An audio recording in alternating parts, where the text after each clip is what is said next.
Yo dudes, welcome to MirNews. Again, another edition of this news thing because again, there's still some more controversies to be talking about.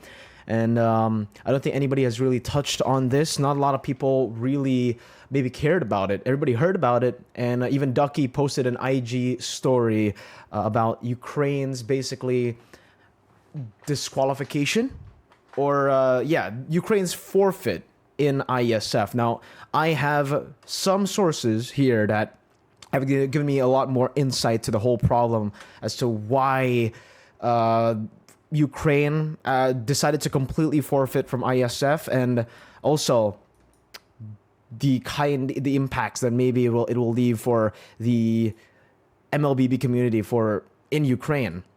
So without further ado, I think we're just going to jump right into the topics here, guys, because this is quite a big one and this is quite long as well. Listen in, okay, guys? I will talk as slow as possible to explain everything because I have a big list in my notepad right now with all the information that I've gathered. So number one, we're going to be talking about the Ukraine problem, okay? Number one, the reason Ukraine started to the reason the tension begun, or was raised because number one, ISF decided to lift sanctions from Russia to let them play under their flag and with their national anthem. Now, though this ban means it has only been lifted now and Russia will be able to play starting next ISF, still it was a concern to the Ukraine Federation. Then after that, this is the chronological order. Right after that was made, the decision from IESF to lift sanctions, the Dota 2 team of Ukraine lost their match. Right after that match was lost, one player actually lost morale, lost his, maybe was weak mentally, and he decided to leave using the whole thing as an excuse, the whole, sanction thing, lifting the sanction thing as an excuse. So with this, they were given two options by ISF, either forfeit the match or take the technical loss and get a penalty. Now, this really escalated things. And on the 30th of August, the players knew that the Ukraine Federation could forfeit all of them. So the players were able to go and reach out to ISF orgs faster than the official letter could be sent from Ukraine Federation to the ISF orgs to actually forfeit all the teams that they have sent to compete in ISF. Then after that, they were told that the ISF judges would then decide if Team Ukraine, the players here, would still get to play or if they would actually just be forfeited completely. Now, ISF told them that they could play, but then players were also told that the Ukraine Federation has forfeited the competition and has boycotted all future involvements in ISF events. So that's it. From Ukraine Federation, they have pulled out every single thing. Now, if players want to continue, they could still continue. They could still play. Unfortunately, though, they would have to play without representing their country, their nation, Ukraine. This was also kind of a similar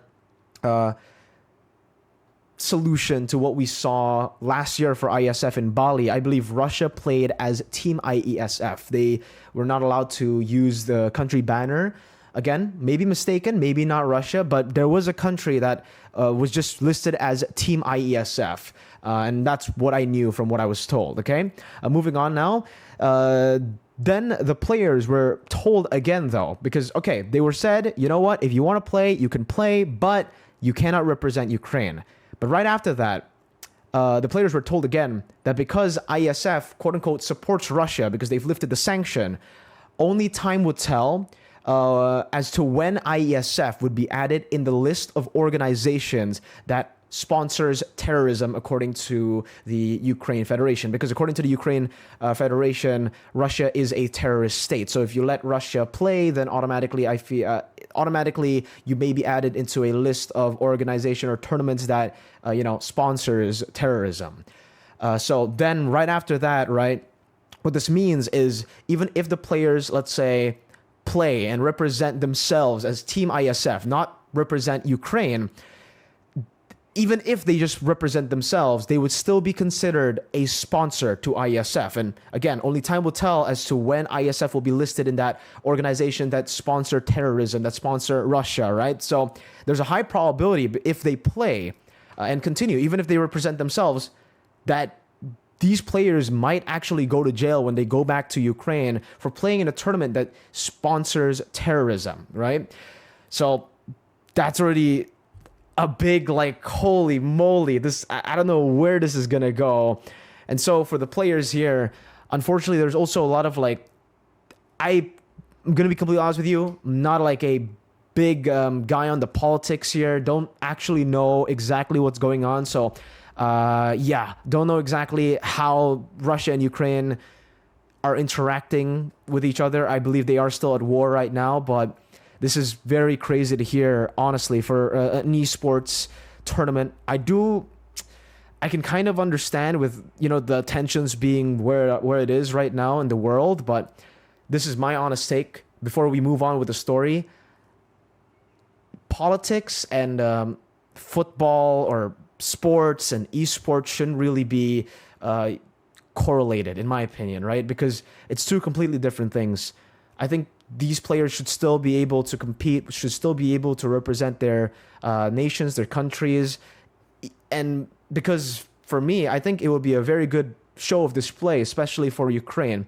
Before they got forfeited, before Ukraine forfeited, they were actually having a pretty good performance in the group stages. They actually almost beat Team Philippines. And I think the people who are watching right now, all the Mir cult and obviously like the Filipinos, the Indonesians, everybody, Cambodians, and, you know, all my viewers, if you watch that match, you could say as well that Ukraine had potential. There was a lot of potential for this Ukraine team to maybe even move forward. I can't talk about the other games because I don't follow the other games. I only follow the MLBB one, but it could have been maybe a show to the world that, you know, despite going through this war, despite going through a lot of struggles as a country, the esports scene is still alive. The MLBB scene here is still great, and it's developing despite all the struggles. But unfortunately, because of this, there is even more bad news that I will be talking about here.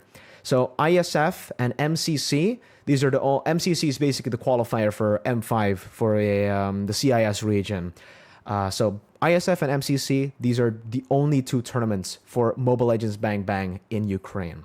And because both of these tournaments involve Russia in in the region battle to qualify or to join in, the Ukraine Federation will not let players play in both these events. So I quote from my source here.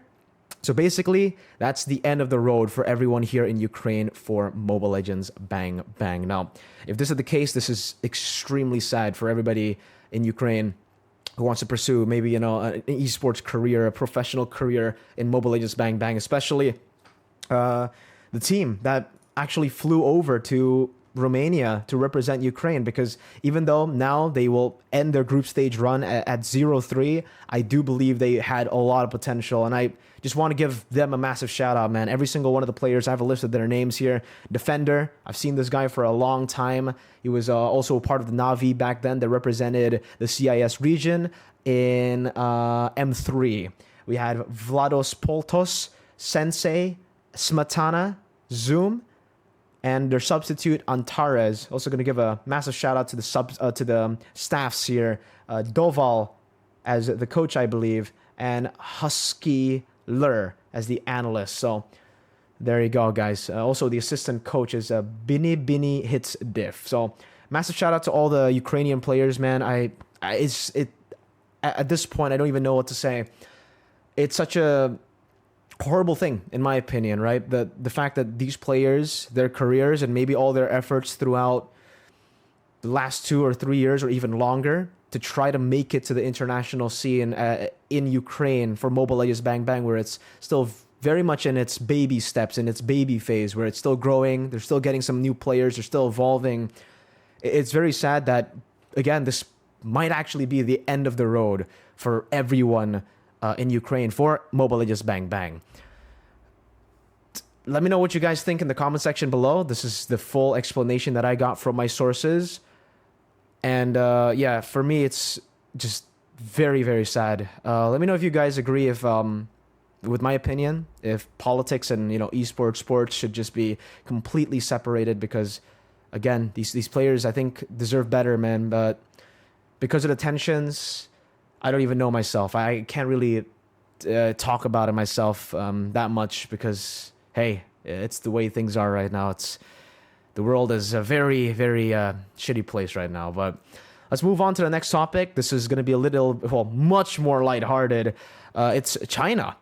China qualifier M5 might be in the 20th of October, guys. So there's a tweet here that I will, I'll just open it up and I'll just resize it, zoom in. So a guy by the name of Heska2 on Twitter said a Chinese team is looking for tier 2 or tier 1.5 teams to scrim to quote unquote help them prepare for the M5 World Championships. Any team interested, you can reach out to this user. Now you know what is the 20th of October tweet referring to. It's the Chinese qualifiers for M5, and I believe it's a Chinese qualifier for M5 wildcard because I don't think China actually got a full slot in the M5 World Championships, but they did get a slot in the M5 wildcard. Well, no, they actually didn't. Not officially announced yet. I don't know if this is true. This is just a tweet, obviously, but if it's true, then China, will make it to... Well, I don't know if they'll make it to M5 because they're going to have to go through the M5 wildcard. A lot of very, very good teams in the M5 wildcard right now. From what I know, Mongolia is going to be there, Nepal is going to be there, Bangladesh is going to be there. So a lot of countries who have been given, I would say, more time than China. China's only been given like the last, maybe 2 months to really prepare for Mobile Legends. And they're already trying to find players from, different mobile MOBAs. And here, there's a quote from the tweet. I'll read it as well. I'm asking for a friend in China. Don't know if there are any tier 2 or 1.5 teams that are interested in scrim with the MLBB team from China to prepare for the upcoming M5. This is a newly formed team having previously got champions in another mobile project. So you can see that in China, they're already very, very committed to this. They really want to show what they've got. And shout out to Amak MOBA, by the way, because I got this tweet and I got this information from Amak MOBA. But yeah, I don't know if China joins. I don't know if they're going to be titans, if they're going to be like a tier 1 automatically. Are they going to be good? Yes. Will they qualify for M5? Big chance. But are they going to be contenders to beat Philippines, Indo, Cambodia, Myanmar, the Southeast Asian, titans, even maybe up against Turkey or NA? Are they going to be able to do that with just, a few months of preparation? We'll see what happens. Let me know in the comment section as well if you guys think that China has what it takes to just 3 months of preparation, 4 months of preparation, instantly become a tier 1 team and maybe face off against the best, maybe even compete up against the best in the world in a good level. I don't know. Personally, I don't know. Other than that, though, we're going to move on to the final topic of MirNews. This is more of just like my opinions on the regions that have really proven and shown up at IESF. You guys saw my predictions. If you guys haven't seen my predictions, go and check out my predictions in the previous video and previous Sarcast. I had my group stage predictions. And for Group A, I predicted right. Mongolia, United Arab Emirates. Though I will have to give a big shout out to Georgia, though. Did not expect Georgia to be good at all. Maybe this is due to the only reference that I have being the last IESF. I casted the last IESF in Bali. And to be completely honest with you, the countries that I did not know, that I did not have much information on, they were mostly horrible, I will say. Like, last time it was Namibia, I believe, who I was like looking forward to seeing, like, oh my God, an African team here. Let's see what they can bring to the table. A lot of other countries as well, but most of the countries that I didn't know just didn't perform. So that's why I still kind of counted out Georgia, Namibia. For Namibia, maybe I was still quite right, but for Georgia, a lot of potential in the future, man. I hope personally that if the Georgian players are watching here, especially Licht on that Paquito, he's so good, man. Licht, Night Level, Pinkman, Asmodeus, and Hens. Also with Frisky, Satulu, and Envy, I want to give a shout out to you guys, man. I'm so sorry for writing you guys off. Hopefully we get to see more of you in the future. Group B, I predicted Indonesia and United States. Was obviously very wrong about that one. Well, not very wrong. I got Indonesia right, but not United States. I think a lot of people were very surprised as well for United States' loss, but also more so for Kazakhstan's emergence, right? Maybe a lot of people were thinking Turkey might be the ones to go through to the next stage in Group B, not Kazakhstan. And no, Kazakhstan fucking popped off, dude. Gordost, Kinesis, Destroy, Alimbator, Kashibetir, and even Demoria, all of them were so good.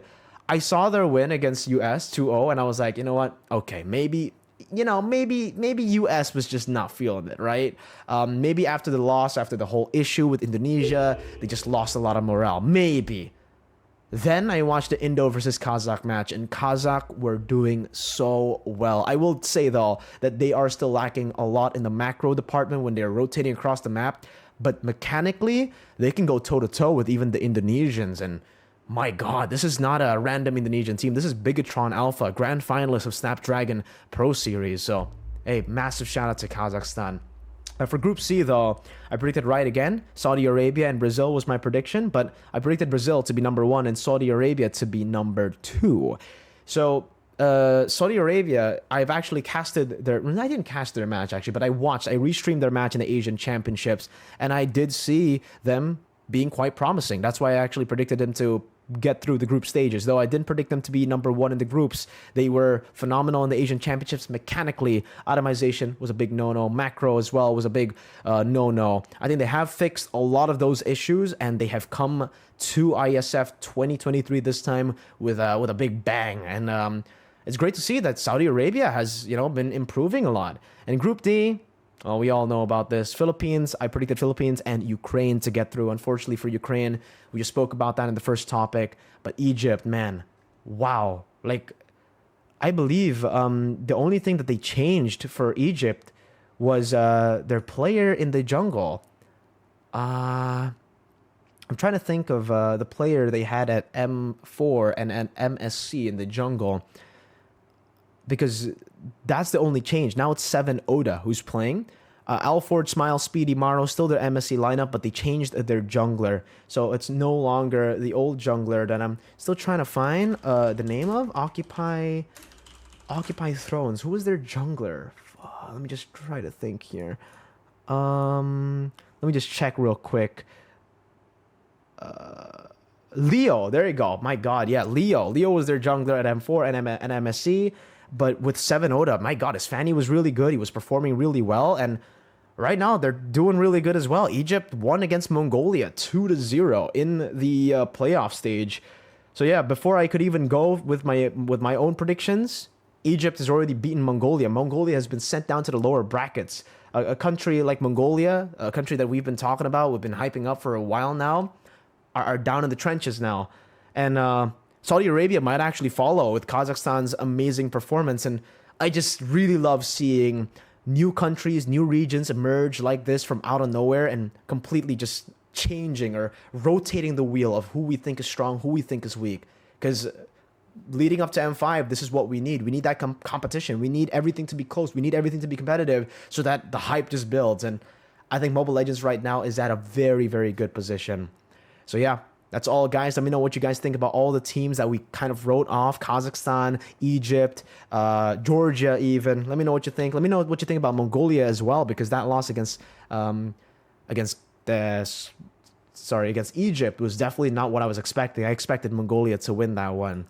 Let me know. Leave a like, comment, and subscribe if you guys are new on the channel. Join in the Mir cult with me and the rest of the boys. Peace out.